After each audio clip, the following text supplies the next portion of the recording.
All right, we are at chapter 1141. Not gonna lie, the tinfoil hat has kind of gone crazy with so many little things with this chapter, and I'm dying and I need the next chapter. So we start off with Nami being wonderful, complaining and very upset that there was no treasure for them to steal. It's like, I wanted a giant diamond, a giant pearl, where's the gold? And she's like, I don't even care about this monster Loki, I came here for the treasure. And Road is just like, Nami, can you maybe keep it down a little bit? Like, the guards that are semi-conscious can hear you, and if they hear you talking about Loki, that's not going to be good. And they're like, diamonds, Loki, what? No, rest, it's fine, guard. You got a concussion, rest, it's fine. And she's just ranting on, and it's a delight. She ends up going to the celebration and finds Usopp drunk, and I love this for him because he's so happy that he's finally made it to Elbaf. Like, his dream is to be a brave warrior of the sea, be recognized as that, but that's like an internal goal.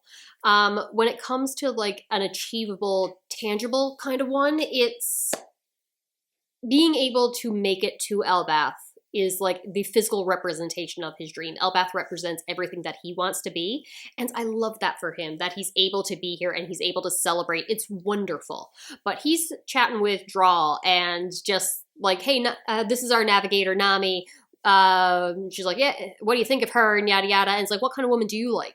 And Drawls just like looks him dead in the eye, and we get like a full panel of like a close-up of his face saying, I like older women. And that is the name of this chapter's title. So clearly Oda would have that as just a one-off joke, because Usopp even says, you're the oldest man alive, he's the oldest giant for sure, like there's no one older than you, so you're never going to find someone like that. And in my head, okay, I originally went a different way, but I see the people on the internet being like, it's gotta be Eam or Lily, something like that, hinting towards that, deeper meanings, a message we're missing. It's a chapter title. Would they really be a joke? Yeah, it probably would, but still.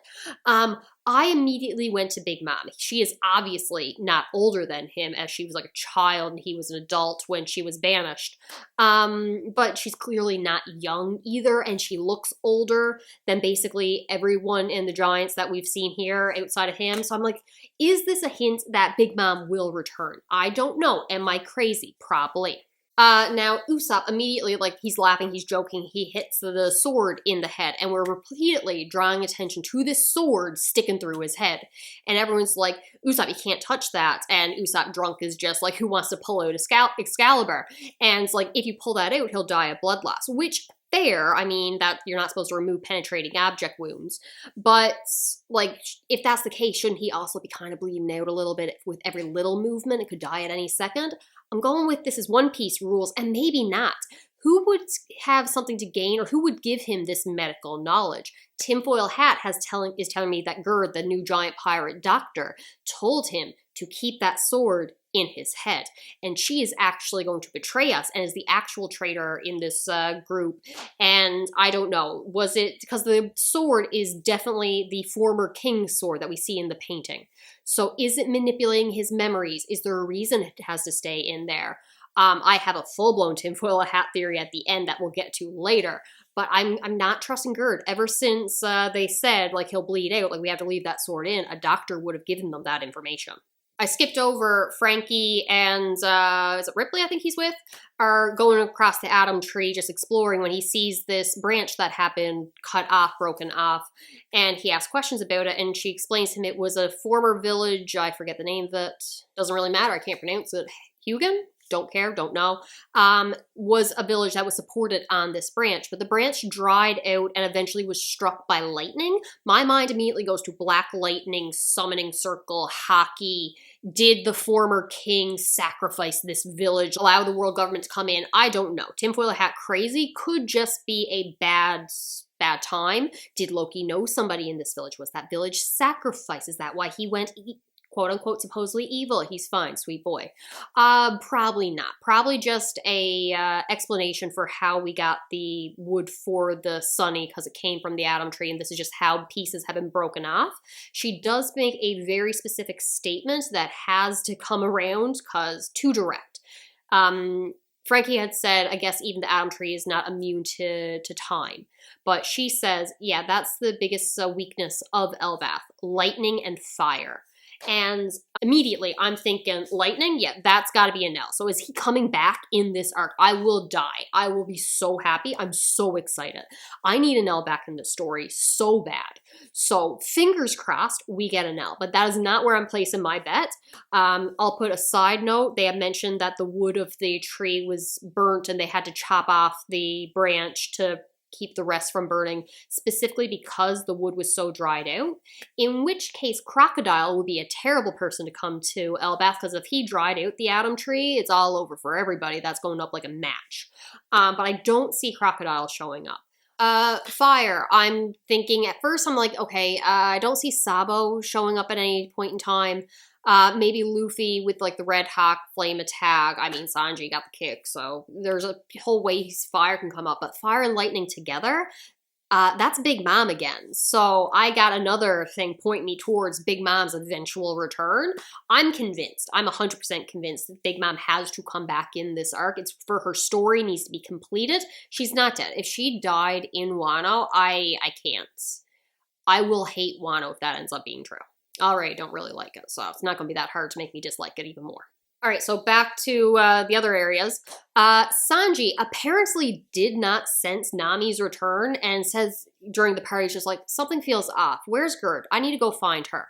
So he goes to find her, and she's interrogating Road, who brought in the injured guards. And he's just like, I don't know what happened. I was going to get research for my block castle, and they were just unconscious. The place was all beat up. I don't know what happened. He's lying through his teeth, and he's a terrible liar. And she calls him out on it.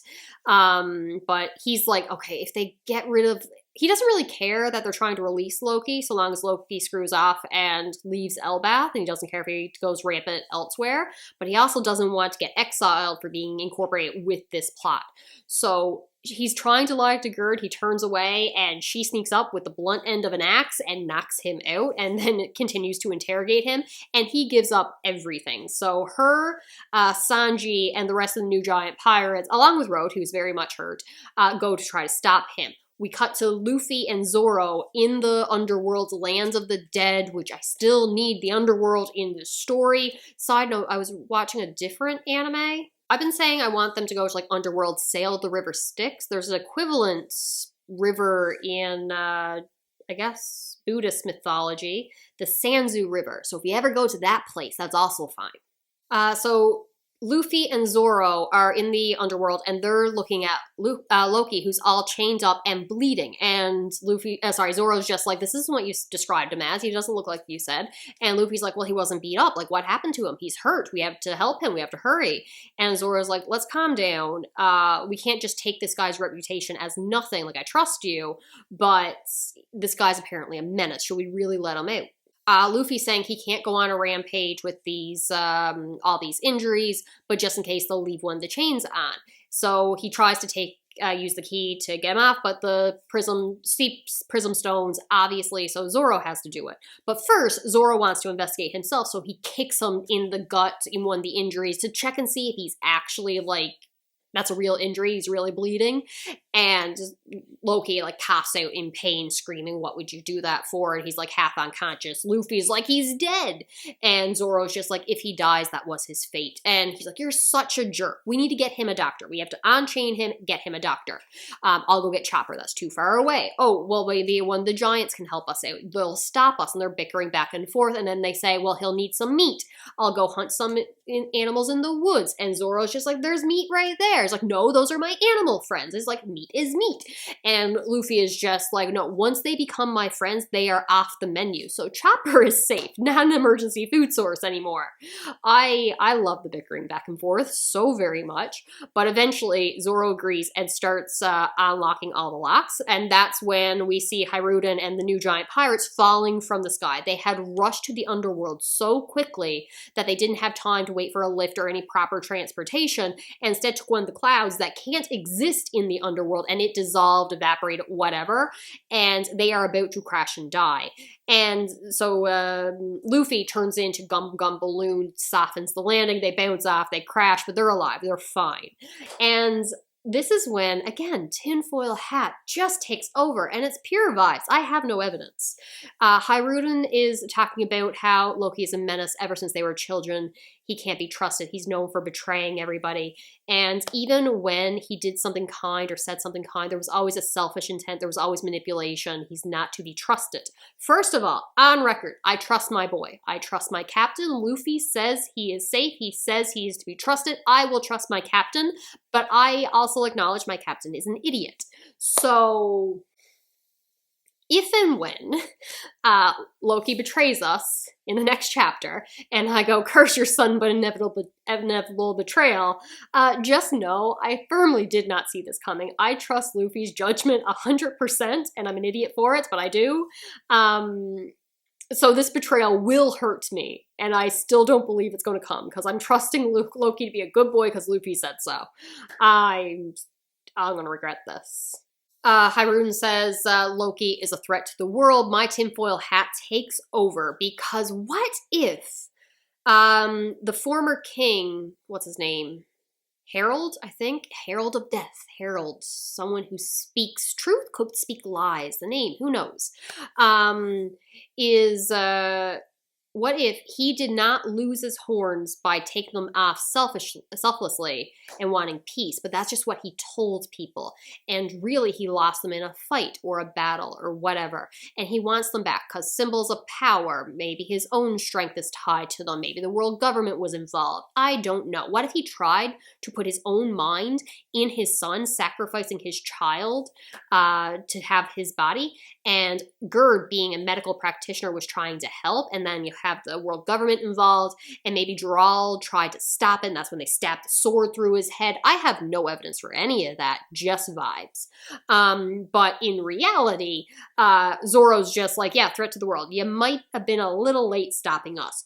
And we hear the chains crinkling, rustling, whatever, and Loki stands up. And Luffy is just like, what? I thought you were too injured to stand up. And he has this menacing grin on his face. He's smiling, and he's going to betray us. Nope, sweet boy. It's a ploy. It's going to be a fake out. Loki is on our side. I want to believe it so bad, but I know I'm wrong. Yeah, no, he hiding how bad his injuries are, healed faster, something.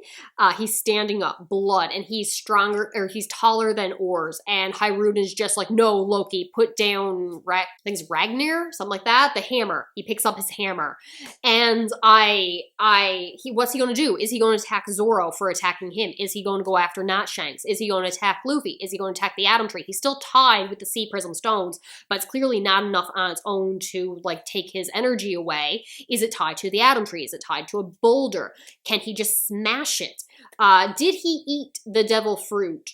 And we're about to see what his powers are. Or did the hammer eat the devil fruit? Because if it was the hammer, how would the devil fruit like reincarnate? We've seen inanimate objects with devil fruit powers before.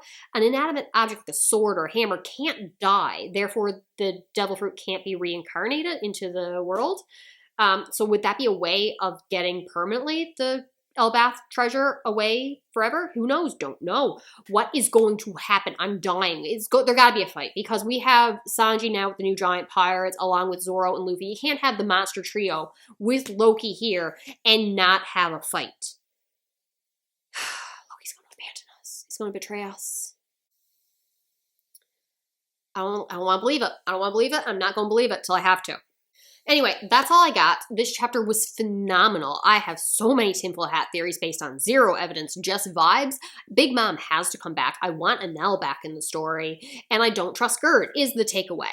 But I will talk to you next week. Let me live in my delusion that Loki will be on our side for at least one more week, okay? That's all I ask. All right, talk to you later. Bye.